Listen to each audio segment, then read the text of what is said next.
Madame, Monsieur, bonjour. Vitamine B vous propose aujourd'hui une réflexion sur le 6e commandement de Moïse. Philippe Malidor, bonjour. Bonjour. Alors, aujourd'hui, nous avons au programme le commandement qui, quelque part, est une sorte de commandement que l'on retrouve dans toutes les religions. Tu ne tueras pas, ou plutôt, tu ne commettras pas de meurtre. Alors, pourquoi cette traduction plus pertinente, selon vous, tu ne commettras pas de meurtre? Alors les hébraïsants disent que le verbe utilisé en hébreu pour dire tu ne tueras pas est un verbe spécial. Et en tout cas, même quand on lit la Bible en français, on est très vite confronté à une impasse puisque le fait de tuer en temps de guerre est absolument licite et l'exécution capitale aussi, notamment pour punir les meurtriers justement. Donc ça n'est pas tout acte de tuer qui est interdit dans l'Ancien Testament, on va dire, dans la Première Alliance. Alors, quel serait l'acte de tuer qui serait interdit? L'assassinat pur et simple. Par exemple, quand vous allez voler quelqu'un ou quand vous avez de la rancune contre quelqu'un, la vendetta, etc. Voilà, c'est vraiment ce qu'on appelle, dans notre vocabulaire judiciaire, le meurtre. Ce qu'il est important d'avoir à l'esprit là, lorsqu'on parle de ces 10 commandements, et notamment de l'interdit de tuer, l'interdit du meurtre, c'est que quelque part ça correspond à quelque chose que les religions proclament de manière assez universelle. Oui, ça je crois qu'il y a quand même un accord. Je ne connais pas de religion qui accepte le fait de tuer son prochain juste pour le tuer. Alors le cas de la guerre est une Dans autre le cas de chose. figure. Oui, parce que quand vous faites la guerre, alors il y a le problème de la guerre juste notamment. Est-ce qu'il y a une guerre juste? Je ne sais pas. Mais quand vous êtes attaqué, il est normal de vous défendre et de défendre ceux qui sont autour de vous. Moi avant j'étais un petit peu antimilitariste comme les gens de ma génération. Puis c'est le jour où j'ai eu un enfant à moi que je me suis dit, si quelqu'un vient pour tuer mon gamin, je dois le protéger. Et si je suis obligé de tuer le type qui veut zigouiller mon gosse, ça sera même mon devoir de le faire, s'il n'y a pas moyen de faire autrement. D'ailleurs, on le sait très bien dans les milieux judiciaires, ça c'est en général. On parle de Il y a légitime de défense. légitime défense, voilà. Alors, je ne suis pas en train de dire que c'est ça qu'il faut faire, il faut absolument tout faire pour éviter de tuer quelqu'un. Mais là, le crime serait de ne pas protéger l'innocent contre l'agresseur. Du point de vue biblique, si on revient aux 10 commandements et à ce 6e qui invite à ne pas commettre de meurtre, qu'est-ce qui se passe concrètement lorsque quelqu'un tue quelqu'un d'autre? Il porte atteinte à l'image de Dieu, puisque l'homme est créé en image de Dieu. Quand je dis homme, c'est homme et femme, hein, vous m'avez compris. Il y a un statut divin dans l'être humain. Donc vous ne pouvez pas porter la main sur sa vie impunément, comme ça, à la légère. Vous voyez? C'est ça qui distingue, en tout cas dans notre civilisation, le statut de l'humain du statut de l'animal. Alors je ne vais pas rentrer dans des grandes dissertations à ce sujet-là, mais c'est vrai que de tuer un être humain, c'est quand même pas tout à fait pareil que de tuer un bœuf pour le manger. Et d'ailleurs, même les sociétés anthropophages ne considèrent pas le fait de tuer son ennemi ou la personne qu'on va manger de la même façon que de tuer un animal. Alors, ce qui est intéressant, c'est que toujours dans le donné biblique, on voit une affirmation que l'on trouve dans l'Ancien Testament, comme on dit, dans les 10 commandements, et en même temps, on voit que Jésus de Nazareth en opère une reprise, et cette reprise est particulièrement intéressante. Je vous lis un texte tiré de l'Évangile de Matthieu, qui dit « Vous avez entendu qu'il a été dit aux anciens, donc dans les 10 commandements, tu ne commettras pas de meurtre. Celui qui commet un meurtre sera passible du jugement. Mais moi je vous dis, quiconque se met en colère contre son frère sera passible du jugement.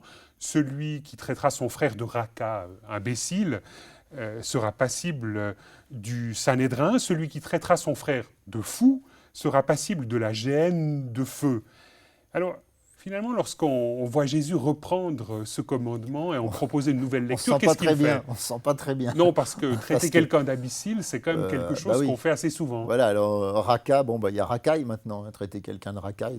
Même un président le fait. Voilà, oui, c'est arrivé, puis il est très copié. Bon, ceci dit, je serais modeste dans le fait de lui jeter la pierre, parce que l'insulte qu'il a proférée, il m'arrive moi aussi de la balancer. Et le problème, quand on insulte son prochain, c'est pas forcément de dire quelque chose de réel sur le mal qu'il a fait. Ça, c'est de l'ordre de la critique, et ça peut être nécessaire. Jésus ne s'est pas privé de critiquer les gens qui s'opposaient à lui. C'est différent de l'insulte.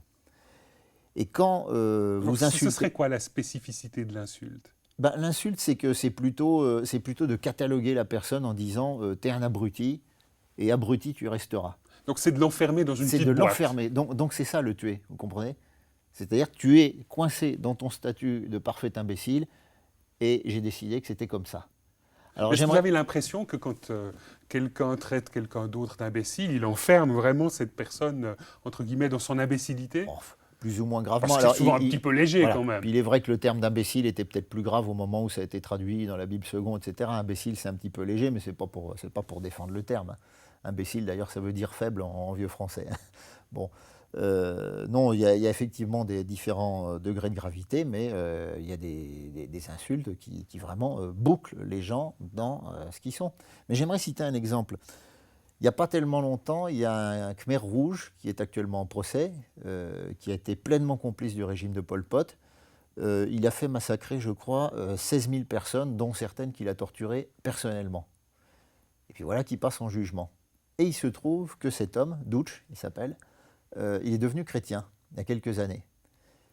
Et lors de son procès, qu'est-ce qu'il a dit? Il a dit ben, je n'ai rien à présenter pour ma défense. Ce que j'ai fait est horrible, c'est indéfendable. Je ne sais même pas si je dois vous demander de me pardonner tellement ce que j'ai fait est impardonnable. Peut-être que vous me pardonnerez plus tard, mais cet homme a changé. Et moi, j'aurais été le premier à le traiter d'ordure finie, justement. Voyez. Et ben pour Dieu, c'était pas fini. C'était pas fini, et cet homme a vraiment complètement changé.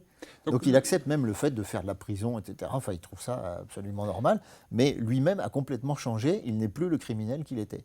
Donc ce que vous nous dites là, c'est qu'au travers de cette invitation de Jésus à ne pas traiter quelqu'un d'imbécile, c'est finalement à ne pas poser une sorte de jugement définitif sur cette personne et à l'enfermer dans peut-être ce qu'il aurait commis d'horrible et tout à fait scandaleux. Bon, mais même souvent on enferme les gens alors qu'ils n'ont rien commis d'horrible. C'est parce qu'ils ont une tête qui ne nous revient pas ou qu'ils nous ont dit une parole de travers. Enfin, prenez par exemple les histoires qu'il y a dans les familles. Des insultes comme ça qui fusent sur un frère qui n'a pas été très délicat avec la tante machin, etc. Puis après, ça fait des querelles de famille qui n'en finissent pas, qui peuvent durer 20 ans pour une parole malheureuse. C'est quand même épouvantable de voir des gens qui se brouillent pour des paroles des fois fausses, ou qui ont été mal rapportées par quelqu'un. Enfin, c'est terrible de voir des enfermements. Quand on voit ça de l'extérieur, on se dit mais c'est complètement débile, c'est terrible. Vous voyez ? Donc c'est comme ça que j'arrive à comprendre cette parole du Christ qui, à première lecture, paraît caricaturale. Parce que je n'ai pas tué mon voisin quand je l'insulte. Et pourtant. Donc finalement, le Christ, lorsqu'il fait ça, qu'est-ce qu'il cherche à faire? Toujours à nous ramener à l'intention qu'il y a derrière nos paroles ou nos actes, et à nous montrer que derrière des choses énormes, massives comme le meurtre, il y a des formes plus subtiles de coincer son prochain et de l'étouffer dans une boîte, dans une catégorie. Alors il faudrait aussi qu'on parle de la question de l'État, la répression nécessaire de l'État. Alors Calvin, qui était juriste, a beaucoup écrit là-dessus. Il n'était pas d'ailleurs un fanatique de la répression, et il a fait preuve souvent de miséricorde envers les gens qu'il était amené à juger ou quand il devait participer à un jugement. Mais c'est quelque chose qui peut choquer, la force répressive de l'État, hein, les CRS, la police, etc. Mais j'aimerais vous faire une citation d'un rabbin, une citation qui m'a vraiment stupéfié, mais qui est d'une vérité profonde. C'est le rabbin, son nom, c'est Marcana Waknin. Le grand, alors c'est Waknin qui cite ça, et aussi Antoine Nuis. Et le grand prêtre, c'est un grand prêtre juif qui s'appelle Hanina. Alors voilà ce qu'il disait. « Priez pour ceux qui sont à la tête de l'État. Sans la crainte qu'ils inspirent, les hommes s'avaleraient vivants les uns les autres. » C'est-à-dire, vous supprimez l'appareil d'État, la police, la justice, etc., on sera tous en train de s'entretuer. C'est quand même... Et on le voit. Par exemple, le Rwanda, le cas du Rwanda, c'était ça. Donc finalement, là, quelque part, l'État, par rapport à cet interdit du meurtre, deviendrait quelque part le garant d'une vie possible ensemble.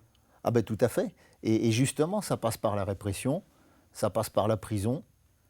La peine de mort, à l'époque où nous vivons, c'est difficile de se prononcer. Moi, je suis plutôt contre. Mais il faut reconnaître que d'après le Nouveau Testament, on ne peut pas vraiment statuer. Il n'y a pas de condamnation explicite de la peine de mort, mais il y a une telle pratique de la miséricorde depuis Jésus qu'on peut estimer que, évidemment, quand vous tuez quelqu'un, vous lui retirez toutes ses chances de se convertir. Voilà. Et quelque part, de regretter ce qui a été fait, de Voilà. voir chez lui un véritable changement s'opérer. Exactement. Alors prenons le cas très connu et tragique de Karla Tucker, qui avait quand même assassiné 2 personnes à coups de pic à glace sous l'emprise de la drogue. Oui, c'est une femme qui a été dans les couloirs de la mort dans les années 90, dans les Oui, années 90. oui, c'est ça, ou même peut-être même 2000, enfin ça serait à vérifier. Et puis George Bush, qui était gouverneur du Texas à l'époque, a refusé de commuer son exécution capitale en détention. Et cette femme s'était convertie, elle était devenue chrétienne en prison où elle avait un comportement magnifique, et puis elle est passée, je ne sais plus, à la chambre à gaz ou à la chaise électrique. Alors c'est terrible parce qu'en France, qu'est-ce qui serait passé?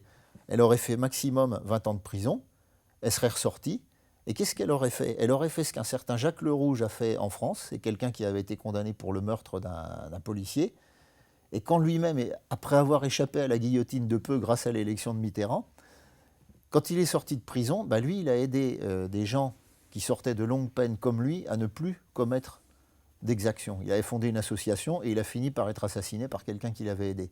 Mais cet homme a été absolument exemplaire. Et il a fait du bien à la société. Donc je me dis, mais qu'est-ce que c'était bien de ne pas l'avoir guillotiné, cet homme-là? Vous voyez, c'est des exemples, tout ce qu'il y a de concret. Finalement, derrière cette intention de ne pas commettre de meurtre, derrière ce commandement à ne pas tuer, on a peut-être à redécouvrir toute une spiritualité où on intègre dans la vision d'autrui l'image de Dieu.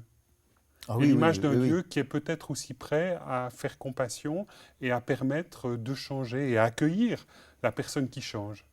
La conscience première qu'on doit avoir, c'est que nous-mêmes, Jésus le dit quelque part d'une manière très radicale, c'est que nous-mêmes méritons la mort. C'est surtout Paul d'ailleurs qui développe cette idée. Nous-mêmes, par nos péchés, méritons la mort. On mérite la condamnation à mort de la part de Dieu parce que tous les jours, on viole les 10 commandements, pour simplifier. Donc si nous-mêmes avons été graciés, dispensons cette même grâce aux autres et ne les coinçons pas dans le statut de méchant, d'abruti ou de parfait imbécile, vous voyez? Et vous-même, vous arrivez à pratiquer cela, Philippe Malidor? Difficilement. Difficilement. Quand il y a des choses qui me révoltent, je n'ai pas toujours des sentiments bienveillants envers mon prochain. J'essaye d'y travailler et je suis encouragé par des exemples comme celui de ce Khmer rouge dont je parlais tout à l'heure. Donc finalement là, vous essayez de poser des actes de volonté qui vont vous permettre d'éviter de traiter quelqu'un d'imbécile ou de... Il faut se faire violence, hein. Très honnêtement, bon, il y a des gens plus pacifiques que moi, hein, je reconnais. C'est quelque chose contre quoi on doit lutter en permanence. Je crois que Et si là, on s'enregistre... concrètement, comment vous y parvenez? Comment est-ce que vous luttez contre de telles pensées de tuer par verbe interposé Oui, quelqu'un en d'autre? essayant de prendre du recul sur ce que je pense et puis en me nourrissant justement des contre-exemples, c'est-à-dire de gens qui ont changé ou qui ont été changés par Dieu, en me disant, c'est bien, et tel type que je maudis aujourd'hui, pourquoi est-ce qu'il ne deviendrait pas chrétien demain et qu'il changerait complètement de comportement? Et en fait, ça nous fait plaisir de penser du mal des autres. Parce que quand on pense du mal des autres, on est tellement bien, nous. Mais dire, ce salopard-là, qui m'énerve, qui m'agace, qui est injuste, etc., si un jour il devient chrétien, dans un sens, ça m'embêterait bien. À la fois, ça me ferait plaisir, puis c'est confortable de penser du mal des autres, je crois. Il faut qu'on en soit bien conscient et qu'on ne se raconte pas des histoires. Mais c'est une lutte permanente. Philippe Malidor, merci beaucoup de nous avoir accompagnés dans la réflexion autour de cette 6e parole des 10 commandements. Tu ne commettras pas de meurtre. Madame, Monsieur, merci d'être resté en notre compagnie. Au revoir et à bientôt.